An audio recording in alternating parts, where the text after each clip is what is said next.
माता कालरात्रि की पूजा रात्रि के समय की जाती है और रात को पूजा करते समय ओम ऐं ह्रीं क्लीं चामुंडाय विच्चे नमः मंत्र का 1.25 लाख बार जप करने से सभी की मनोकामनाएं पूर्ण होती हैं। तो ये है माता रानी का मंत्र ओम ऐं ह्रीं क्लीं चामुंडाय नमः। तो इस मंत्र को सभी जाप करें जिससे माता रानी प्रसन्न होती हैं।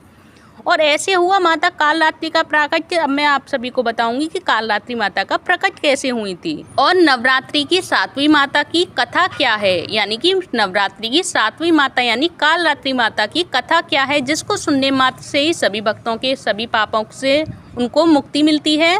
तो ऐसी कालरात्रि माता का प्राकट्य कैसे हुआ था, धरती पर कैसे आई थी, ये सारी जानकारी अब मैं आप सभी को बताऊंगी। और इस कथा के माध्यम से जो सभी पापों का नाश करने वाली है ये कथा, सो प्लीज़ ध्यान से मन लगाकर सुने और एक दूसरे के साथ शेयर भी करें, जिससे आप सभी के साथ साथ वो भी सुन सकें जिसको आप शेयर करें और वो भी अपने पापों से मुक्ति प्रदान हो उनकी भी।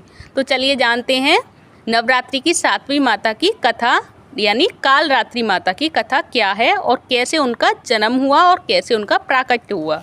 तो चलिए सुनिए। तो कुछ राक्षसों के यानी जो असुर थे शुंभ निशुंभ और रक्तबीज ने सभी लोगों में और सभी जगहों पर हाहाकार मचा रखी थी। इससे परेशान होकर सभी देवता पहुँचे भोलेनाथ के पास और उनसे रक्षा की प्रार्थना करने लगे। तब भगवान भोलेनाथ ने माता पार्वती को अपने भक्तों की रक्षा करने को कहा और भोलेनाथ की बात मानकर माता पार्वती ने माँ दुर्गा का स्वरूप धारण किया और शुंभ निशुंभ दोनों दैत्यों का सर्वनाश यानी संहार करके वध किया।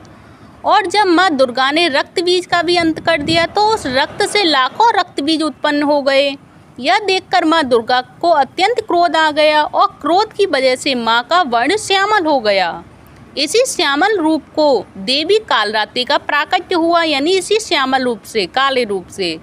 इसके बाद माँ कालरात्रि ने रक्त बीज समेत सभी दैत्यों का वध कर दिया और उनके शरीर से निकलने वाले रक्त को जमीन पर गिरने से पहले अपने मुख में भर लिया।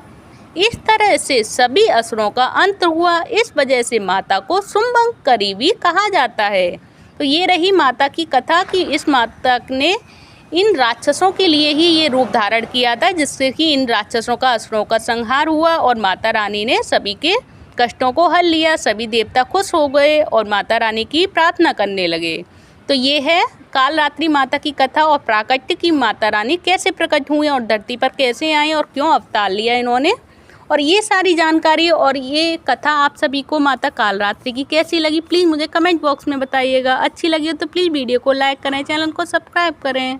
तो चलिए अब जान लेते हैं महारानी यानी कि महाकालरात्रि माता की स्वरूप क्या है। उन माता ने ये स्वरूप धारण क्यों किया था और माता रानी के स्वरूप में क्या क्या वो पहने हुए हैं।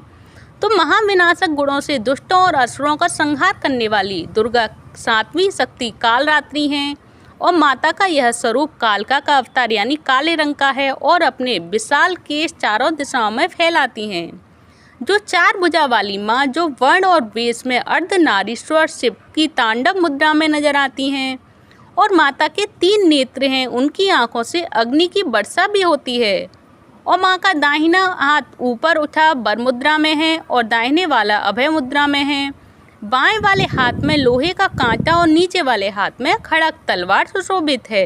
और कालरात्रि माता की सवारी गर्दभ यानी कि गदा है, जो समस्त जीव जंतुओं में सबसे ज्यादा मेहनती और निर्भय होकर अपनी अधिष्ठात्री देवी कालरात्रि को लेकर इस संसार में विचरण करता है।